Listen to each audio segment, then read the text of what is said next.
नमस्ते दोस्तों, आप सब कैसे हो। आशा करती हूँ आप सब लोग बहुत अच्छे होंगे। मैं एक दूर दूरिया पर का गीत लेकर आई हूँ, आप लोग सुनिएगा। बहुत ही प्यारा गीत है और जैसे लगे कमेंट करके ज़रूर बताइएगा।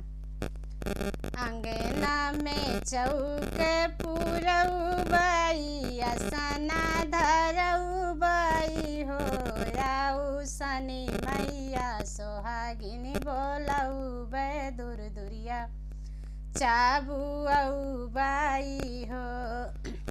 अंगना में चौक पुरौबई असना धरौबई हो, आऊ सनी मैया सोहागिनी बोलौबै दूर दुरिया चाबुआई हो।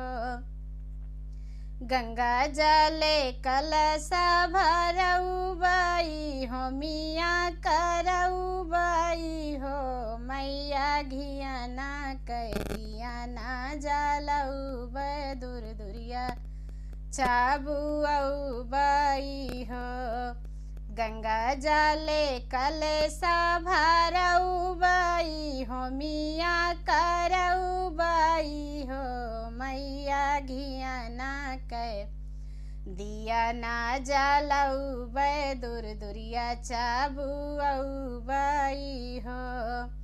सिंदूराया बिंदिया मांगौबई, महावर मांगौबई हो, मैया अपने मैया के सिंगार करौबै दूर दुरिया चाबुआई हो।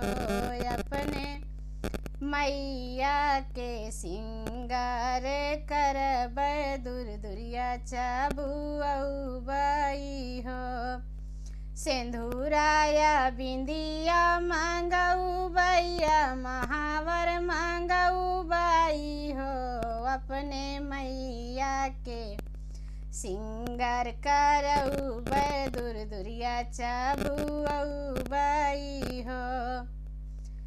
लाई चनाया उलैया मांगौबै, गुड़ा हम मांगौबई हो, हम मैया के भोगवा लगौबै दूर दुरिया चाबुआई हो।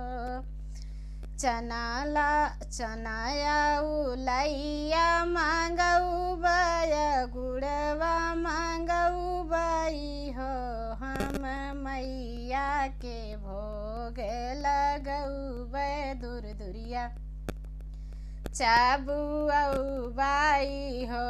हम मैया के भोग लगौबै दूर दुरिया चाबुआई हो। मैया के पौआ दबौबै, शीशा झुकौबई हो, मैया के जाई सुहागिनिया शिशिया दूर दुरिया चाबुआई हो।